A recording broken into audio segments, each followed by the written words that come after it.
സ്ഥലത്ത് പോയപ്പോൾ എനിക്കങ്ങനെ പ്രത്യേകമായിട്ട് തോന്നിയിട്ടില്ല. എനിക്ക് പോകുന്ന സ്ഥലങ്ങളെല്ലാം പൊതുവെ ഇഷ്ടമാണ്. കൽക്കട്ട എന്ന് പറഞ്ഞപ്പോൾ ഞാനതാ ചിരിച്ചു. ഞാൻ പോയിട്ടില്ല, പക്ഷേ എനിക്ക് എന്തോ ഒരു കണക്ഷൻ തോന്നുന്ന ഒരു സ്ഥലമാണ് എനിക്കും കൽക്കട്ട. മേ ബി ഒരുപാട് എന്തൊക്കെയോ ഒരു സിമിലാരിറ്റി നമ്മളുമായി കേരളവുമായിട്ടുള്ളത് കൊണ്ടാണോ എന്നറിയില്ല. സിനിമയിലാവട്ടെ ഒരു പിക്ചറിലാവട്ടെ എനിക്ക് കൽക്കട്ട കാണുമ്പോൾ എനിക്ക് എന്തോ ഒരു അടുപ്പം തോന്നും. എനിക്ക് അവിടെ ഇതുവരെ പോകാൻ സാധിക്കാത്തൊരു സ്ഥലമാണ്. വളരെയധികം കൾച്ചറൽ ബാക്ക്ഗ്രൗണ്ട്സ് ഉള്ള ഒരുപാട് വളരെ കൾച്ചറലി റിച്ച് ആയിട്ടുള്ളൊരു സ്ഥലമായതുകൊണ്ടായിരിക്കാം എനിക്ക് കൽക്കട്ട ഭയങ്കര ഇഷ്ടമാണ്. പിന്നെ അതുപോലെ തന്നെയാണ് എനിക്ക് ഇപ്പോൾ പറഞ്ഞ പോലെ ഋഷികേശിൽ എനിക്ക് റീസൺ അറിയില്ല.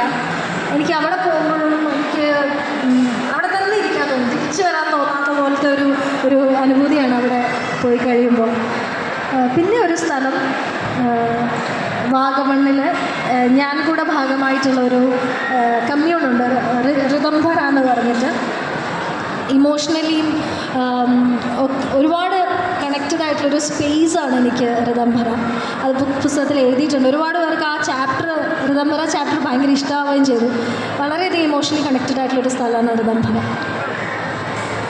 ഓരോ യാത്രയും വ്യത്യസ്തങ്ങളായ എന്തെല്ലാം അനുഭവങ്ങളും എക്സ്പീരിയൻസും ആണല്ലേ തരുന്നത്.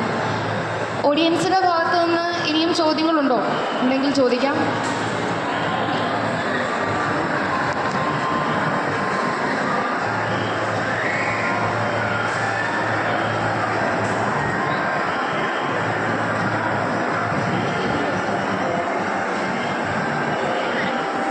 ചോദ്യങ്ങളൊന്നുമില്ല എന്ന് പ്രതീക്ഷിക്കുന്നു.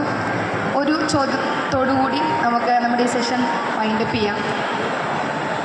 ഒരു സ്ത്രീ എന്നുള്ള നിലയിൽ എന്താണ് ഇന്നത്തെ സമൂഹത്തോട് പറയാനുള്ളത്?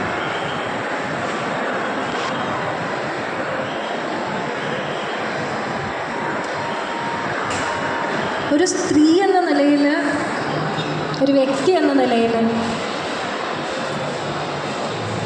നമുക്ക് വേണ്ടി ജീവിക്കുക, നമുക്ക് വേണ്ടി സമയം കണ്ടെത്തുക, കുറച്ചൊക്കെ സെൽഫിഷ് ആവുക തന്നെ വേണം, പ്രത്യേകിച്ചും സ്ത്രീകൾ.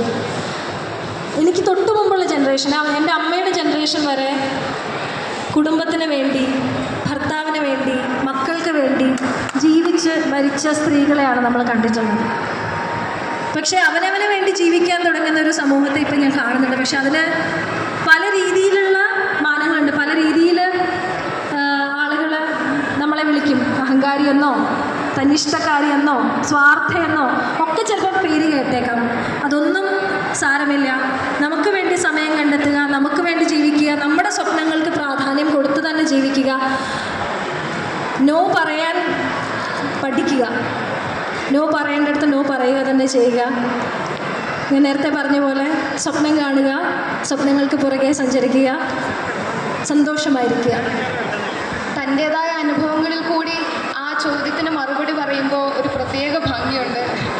ആ ഭംഗി കുറച്ചെങ്കിലുമൊക്കെ എനിക്കും അനുഭവിക്കാൻ സാധിച്ചിട്ടുണ്ട് എൻ്റേതായ അനുഭവങ്ങളിൽ കൂടി.